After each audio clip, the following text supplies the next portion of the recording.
संसार के जितने भी काम हम अपनी मर्जी से कर सकते हैं, लेकिन कुछ ही ऐसे कर्म हैं जो हम अपनी मर्जी से नहीं कर सकते। ध्यान देने की बात है। शादी विवाह, खेत में कौन सी फसल आदि संसार के जितने भी कार्य हम अपनी मर्जी से कर सकते हैं, लेकिन कुछ कार्य ऐसे होते हैं जिन्हें हम अपनी मर्जी से नहीं कर सकते।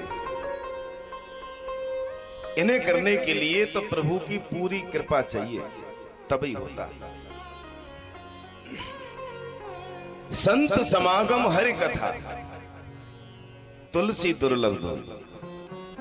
जगत में मनुष्य को जन्म लेने के बाद कुछ भी प्राप्त करना दुर्लभ नहीं, लेकिन सबसे ज्यादा यदि कुछ दुर्लभ है तो संत का संग और भगवान की कथा, जो हर किसी को प्राप्त नहीं हो पाती है। युग बीत जाते हैं लेकिन भगवान की कथा उनको नहीं मिलती सुनने के लिए। आज इतना बड़ा सौभाग्य कि आज आपके गांव में श्रीमद् भागवत कथा का यह कल्प वृक्ष लगा है। और कल्प वृक्ष एक ऐसा वृक्ष है जिसके नीचे जो आ जाता है ना जी, रामायण तरवर की छाया, रामायण तरवर की छाया, दुख भय दूर निकट जो आया, दुख भय दूर निकट जो आया। परमात्मा के पास आने से और ये दुख दूर होते हैं। दुख भय दूर निकट जो आया। संसार में मनुष्य कहीं ना कहीं तो दुखी है ही। शास्त्र कहता है कि संसार में कोई भी सुखी नहीं है। अगर कोई ये कहे कि मैं सुखी हूं तो कोई भी सुखी नहीं है। कोई तन दुखी, कोई मन दुखी, और कोई धन बिन रहते उदास।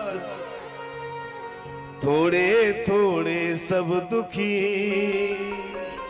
सुखी राम के दास। संसार में आने के बाद दुख तो निश्चित ही है। देखो मैं दुख की गिनती बता रहा हूं आपको। कोई तन दुखी, आप ये सोचो कि धन दौलत ही सब कुछ होता है तो करोड़ों अरबों रुपए होने के बाद वो तन के दुखी है, शरीर में बीमारी लगी हुई है। सबसे पहला सुख है कि सबसे पहला सुख निरोगी काया, लेकिन उसके तन में और रोग लगा हुआ, तो वो रोगी है।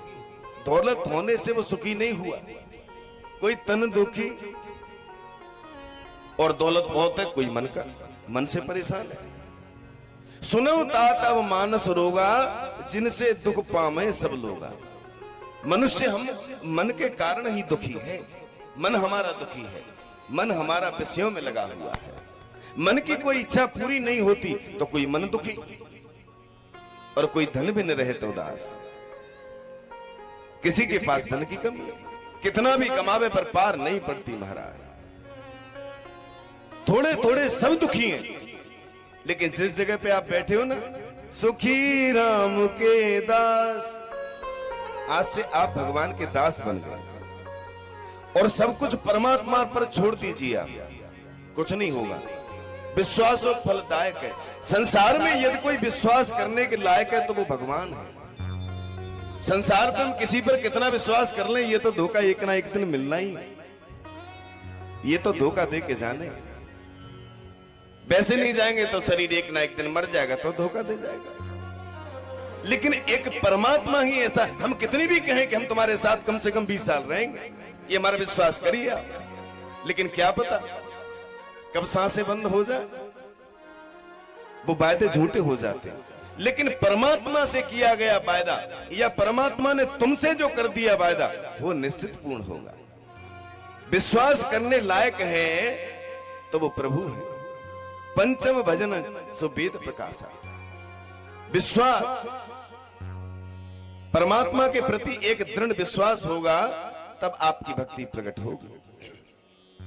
आज इतने वर्षों के बाद, जन्मभूमि हमारी पास की है, बुर्ज गंगी सब जानते हैं, लेकिन बचपन से निधन नहीं रही। आज 30 साल हमको हो गए वृंदावन गए हुए, 94 में गए थे, लेकिन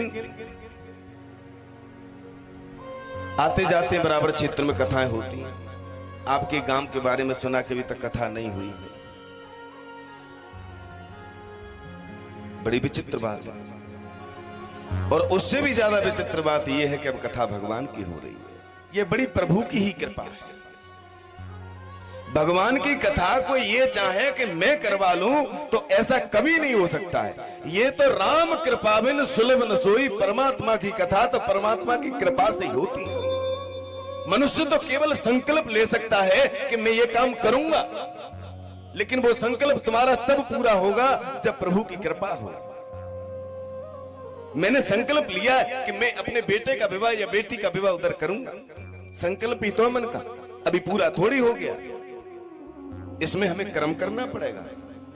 अब जब हम कर्म करेंगे तो प्रभु की कृपा जरूर होगी। आज यह भागवत कथा हो रही है, यह तुम्हारा संकल्प था, तुमने कर्म किया और अब प्रभु की कृपा होगी। आपका विश्वास हो, आपका तन मन धन बराबर जुड़ जा, ऐसा मन में सोचिए कि भगवान हमारे यहां आ रहे हैं, और देखिए आपका काम बढ़े।